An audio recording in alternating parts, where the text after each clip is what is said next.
What's up, guys?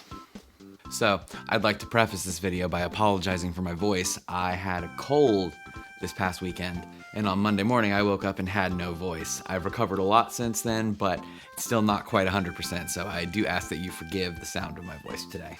So, it's been a minute since we've done a proper controller review, and a few weeks ago, when April and I were at the Columbia Anime and Video Game Expo, they had a bunch of consoles set up in their little game room, and with their N64, they had this, the RetroBit Tribute 64.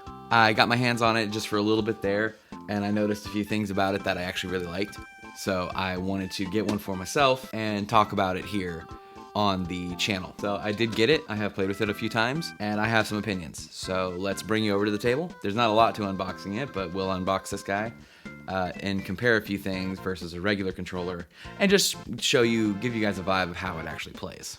So come on over and let's do that. Okay, here we go. Now, I do have an original N64 controller here because I do want to compare it. Just a couple of things about it. So we'll just go ahead and unbox this guy, and we can have our little talking bits.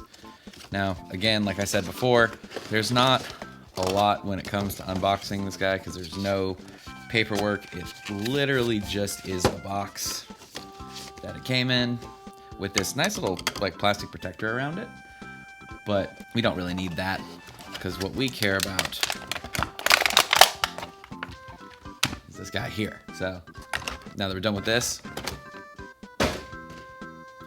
we can actually talk about the controller. Now, first thing I want you to do is just to really feel the size difference here, because that's probably like a complaint for me, is that this guy is just, it's small, even compared to the original N64 controller, because I understand that this controller was designed in a way that lets you have access to the control stick and the buttons, and the D-pad and the buttons, and for like the two games that used it, the control stick and the D-pad, but it's just a strange design, but because of that strange design, it had to be kind of bigger. And I don't exactly have big hands. Here's my hand compared to a standard size business card. This guy is just tiny, but because of that, it gives you access to all of the buttons exactly without having to adjust your hands. It's like if I'm using the stick here and I need to switch to the D-pad, I have to let go completely and come around here to use the D-pad and then come back. This guy, it's got a bit more modern of a feel to it in that you're using the stick, you're using the buttons, and then if you need to, you can just drop down, start using the D-pad, and come right back, which is nice. I guess you could call it the concentration of the buttons is nice because they are all a lot closer together. And another thing to note about the RetroBit is it actually has two Z buttons. The N64 controller here, it just had the one Z button on the back, which you could access while you were using the D-pad, but it was not the most comfortable thing to reach over and hit that button. It was really meant for whenever you're using the stick, that way you're already on it. This guy here, though, gives you the option to use the Z button with either hand, because you're holding it, you're playing it, and then the Z button is just right there on either side, on the lower side, right below the L and the R buttons. So it does mimic a modern controller in that way, in that it has two proper shoulder buttons and two proper shoulder triggers, even if these triggers do the same thing.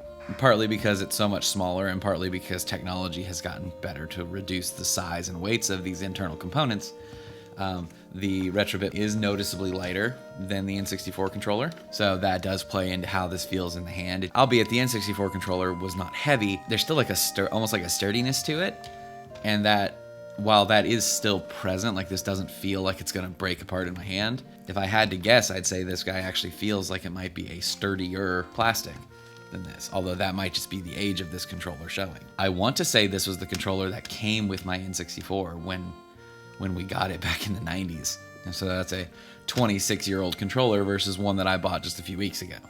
I would expect this one to be a little worn out at this point. It's all to say, though, that the plastic does not feel cheap on this guy at all. Like, I can squeeze on it, there's no give. It's like the tiniest bit of movement where the pieces of the shell come together. Like, you can, if you're really trying, you can feel those move around. But that's also kind of expected whenever you're like trying to make a controller body move, you know? Like, normally you're not going to be doing that. Let's take a look at the cable lengths themselves. I threw the box, so hold please. It does say on the box that the Tribute 64 controller has a 10-foot cable. And while I'm not going to break out the measuring tape to check that, I will say this thing is substantially long, and definitely longer than the N64 controller's cable was. Let's just do a little show you there. So stretching them out, the N64 controller ends there, and then the Tribute 64 adds that much more to it. I'd say another 2.5, 3 feet maybe. So that's good for if you're in the modern age of gaming, whenever your TV's a bit further away from you than they used to be. It gives you a little bit more room to sit further away and still be able to enjoy the game with a wired controller. One thing I always like to talk about is the quality of the end connector here. Now, obviously, given that it is just supposed to be like a match to the original controller, it is going to be pretty much the exact same size. It's going to be in better condition, mostly just because of how old these are. As you can see there, the little clip that actually keeps this from getting pulled out of the system is in much better shape than this one is. But I noticed that there's a bit of like sprue, like right there, if you can see it, it's like right there. I feel like that shouldn't be there, but I have used this in my system. It doesn't cause any issues. It's just, I guess they have to make these things cheap somehow, you know? But outside of that, it feels almost identical to the original N64 plug, and actually my N64 one, I don't know if you can hear that. The outer casing is actually a bit loose, whereas this one, at least for now, is very solid.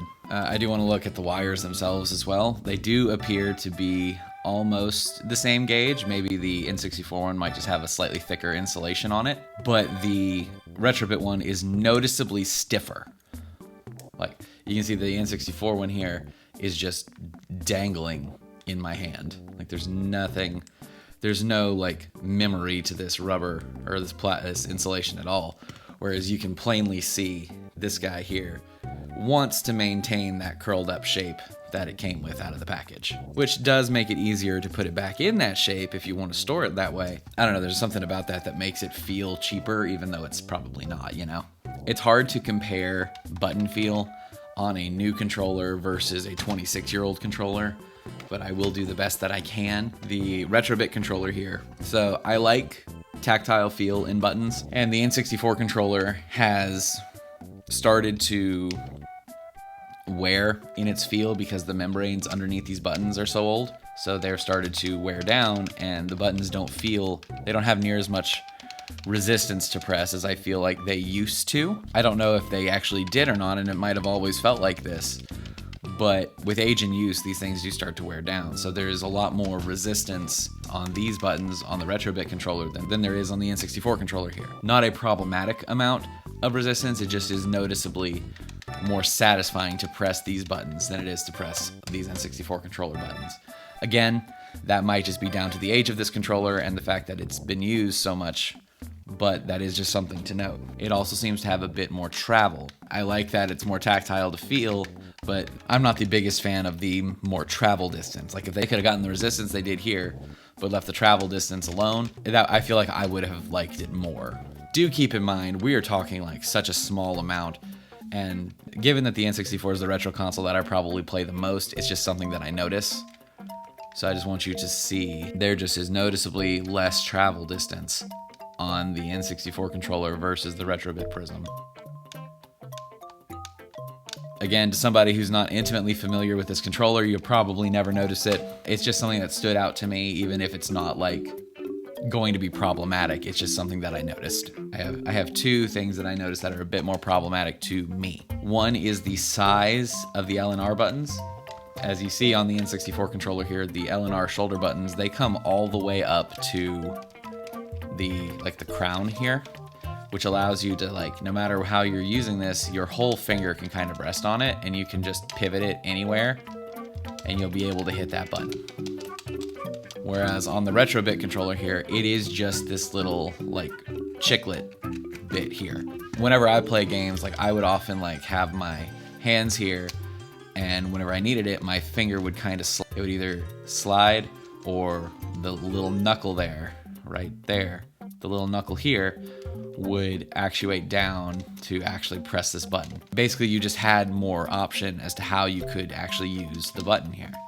Whereas on the RetroBit controller, because it doesn't go all the way up to the crown and it just sits here, if you just tighten your finger here, it doesn't do anything. You actually have to use this knuckle to press this button. That, or just have a bit more of a crab grip to actually press this button. And while that's not a problem, it's just something you have to get used to, which albeit not a lot of them actually do, but if you're playing a game that needs the R button there, and you've just gotten so used to how this controller uses that R button, to actually have to change that up, it takes some getting used to, you know? And I've had a few instances in like Zelda where I missed my shield because I went to do this and there was no button there for me to press because it's down here. The other big thing of note for me is the stick itself. Now, it is more of a GameCube style stick because it's got like the crown, or it's got like the whole area down there on the potentiometer instead of whatever the hell this is that Nintendo thought was a good idea. But I notice on this, especially since it feels like a GameCube stick, but it doesn't have the resistance of a GameCube stick. It's a lot easier to just max it out without even thinking too much about it. So I just find it's a little harder to get those finer movements because it doesn't have the resistance that a GameCube controller does, or even that this stick has still to this day. It's a little sad when my 26-year-old Nintendo 64 control stick still feels like it has more resistance than the new RetroBit control stick does. Again, not inherently a problem. It's something you can get used to, but it's just something you need to be aware of if you want to buy this controller to use. It's something that is important to know about, you know? And just something to note about this, because it's more like a GameCube stick, it does still have the octagonal gate here, so you can really like hone in on those directions. Okay, and just to give you guys an idea of input lag or anything, like this controller shouldn't introduce any input lag into the game, but just in case, I want to show it to you guys. So I have the proper N64 controller here, wired in, just to give you guys an idea of how this one behaves.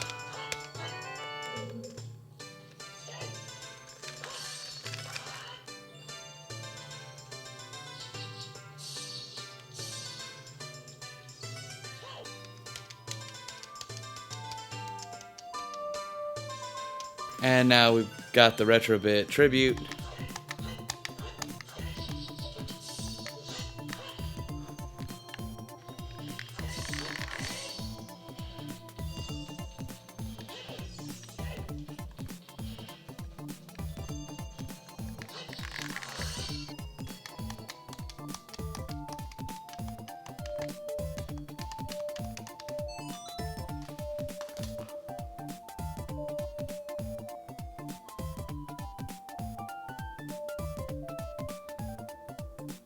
And for the sake of fully talking about it, yes, it does support all the expansion packs for the N64. My Rumble pack is in storage, my transfer pack is in storage, but I do have a memory card, and not only does it fit, although it's a little snug, it does fit, it does read.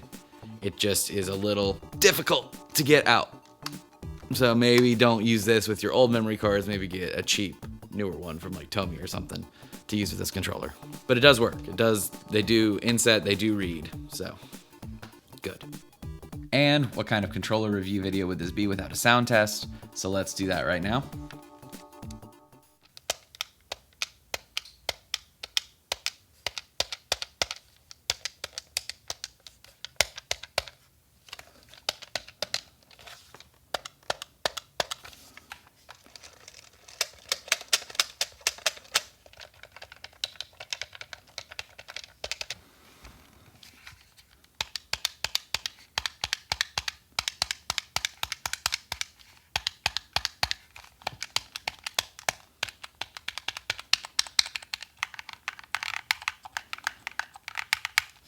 So yeah, that is the RetroBit Tribute 64. I know I will say I do have a couple of complaints about it, but for the most part, I do think that this is a pretty solid controller, and for its price point, I do think that this is worth your consideration, especially if you did not like the concept of the N64 controller, which I understand because 3D gaming was still very much in its infancy. Nintendo didn't know which direction the console was actually going to go, so I understand the need of the 3-prong things, but it is still an awkward controller, and if you don't like it, then I can definitely understand you wanting to go for something like this, especially for just 20 bucks.